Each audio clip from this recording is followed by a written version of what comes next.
அஸ்ஸலாமு அலைக்கும் ஃப்ரெண்ட்ஸ், எப்படி இருக்கீங்க? எல்லாரும் நல்லா இருக்கீங்களா? இன்றைக்கி நம்ம சேனலில் நேற்று ஈவினிங் எடுத்து டின்னர் ரெசிபி தாங்க பார்க்க போகிறோம். என்னென்னு பார்த்தீங்கன்னா, நான் பன்னீர் பட்டர் மசாலா என்னோடய ஸ்டைலில் எப்படி செய்யுதுன்னு பார்க்கலாம் வாங்க. அதுக்கு அரை கிலோ அளவுக்கு மைதா எடுத்திருக்கேன், 1 டீஸ்பூன் உப்பு, 1 டேபிள் ஸ்பூன் அளவுக்கு சுகர், 2 டேபிள் ஸ்பூன் அளவுக்கு ட்ரை ஈஸ்ட் எடுத்திருக்கேன், 2 டேபிள் ஸ்பூன் அளவுக்கு ஆயில் சேர்த்துட்டு நல்லா ஒரு மிக்ஸ் கொடுத்துட்டு வெதுவெதுப்பான சுடு தண்ணீரில் மாவு பிசைஞ்சிக்கணுங்க. நல்லா ஒரு 1/4 மணி நேரத்துக்கு நல்லா அழுத்தம் கொடுத்து மாவு பிசையணும். பிசைஞ்சிட்டு அதில் 1 டேபிள் ஸ்பூன் அளவுக்கு ஆயில் சேர்த்துட்டு மூடி போட்டு மாவு 2 மணி நேரத்துக்கு அப்படியே ரெஸ்ட் விட்டுருங்க.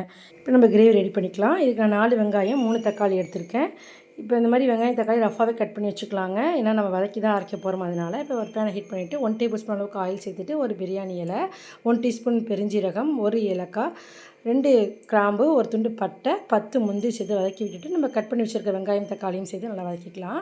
இப்போ இதில் 1 டீஸ்பூன் அளவுக்கு இஞ்சி பூண்டு பேஸ்ட், 1 டீஸ்பூன் அளவுக்கு மஞ்சள் தூள், 1 டேபிள் ஸ்பூன் அளவுக்கு மல்லித்தூள், 1 டீஸ்பூன் அளவுக்கு ஜீரகத்தூள் சேர்த்து வதக்கி விட்டுட்டு ஸ்டவ் ஆஃப் பண்ணி ஆற விட்டுருங்க. இது ஆறின பிறகு ஒரு மிக்ஸி ஜாரில் சேர்த்து ஒரு ஃபைன் பேஸ்ட்டாக அரைச்சி எடுத்துக்கலாம். இப்போ வந்து நம்ம மசாலா ரெடி பண்ணிக்கலாங்க. இதுக்கு அந்த பேனையை ஹீட் பண்ணிவிட்டு 2 டேபிள் ஸ்பூன் அளவுக்கு பட்டர் சேர்த்துருக்கேன், 1 டீஸ்பூன் அளவுக்கு ஜீரகம் சேர்த்துட்டு நம்ம அரைச்சி வச்சுருந்த தக்காளி வெங்காயம் பேஸ்ட் இருக்குல்லையே அதை சேர்த்துடலாம். சேர்த்துட்டு கொஞ்சமாக தண்ணி சேர்த்து நல்லா ஒரு மிக்ஸ் கொடுத்துருங்க. 1 டீஸ்பூன் அளவுக்கு உப்பு, 1 டீஸ்பூன் அளவுக்கு மிளகாய் தூள் சேர்த்துட்டு அதையும் நல்லா மிக்ஸ் கொடுத்துட்டு இப்போ நல்லா கொதிக்க விட்டுருங்க. ஒரு 5 நிமிஷம் கொதித்த பிறகு இதில் 1 டீஸ்பூன் அளவுக்கு சுகர், 1 டீஸ்பூன் அளவுக்கு டொமேட்டோ கெச்சப் சேர்த்துட்டு 1 டீஸ்பூன் அளவுக்கு கஸ்தூரி மேத்தி நல்லா கையால் கசக்கி விட்டு சேர்த்துக்கோங்க. அப்போ தான் நல்லா வாசனையாக இருக்கும். அப்புறம் காய்ச்சி ஆற வச்ச திக்கான பால் 200 ml சேர்த்துருக்கேன். அன்றைக்கி ஃப்ரெஷ் க்ரீம் சேர்க்கல, அதனால் பால் சேர்த்துருக்கேன். நீங்கள் ஃப்ரெஷ் க்ரீம் சேர்க்குற மாதிரி இருந்தால் கூட பால் சேர்க்க வேண்டாங்க. இப்போ இதில் 200 கிராம் அளவுக்கு பன்னீர் சேர்த்துட்டு லோ ஃப்ளேமில் ஒரு 5 மினிட்ஸ் வச்சு ஆஃப் பண்ணிங்கன்னு சொன்னால் சூப்பரான பன்னீர் பட்டர் மசாலா ரெடி ஆகிடும். இப்போ மாவு பார்க்கலாம் வாங்க. மாவு நல்லா சூப்பராக பொங்கி வந்திருந்தது. நான் டிஷ்ஷும் கொடுக்குறதுக்கு முன்னாடி வீட்டில் யாரோ ஒருத்தவங்க டிஷ்ஷும் கொடுத்துட்டாங்க மாவுக்கு. இப்போ நம்ம மாவு வளர்த்துக்கலாம். நான் இன்றைக்கி பூண்டும் பொடியாக கட் பண்ண பூண்டும் பொடியாக கட் பண்ண மல்லிக்கீரையும் சேர்த்துருக்கேன்.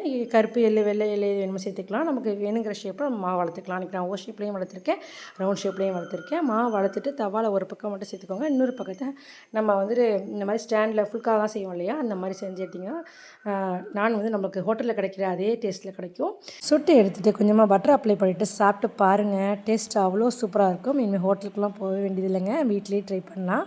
ரொம்ப ஈஸி தான். கண்டிப்பாக ட்ரை பண்ணி பார்த்துட்டு எப்படி இருக்குங்கிறத மறக்காமல் கமெண்ட்டில் சொல்லுங்கள். தேங்க்ஸ் ஃபார் வாட்சிங்.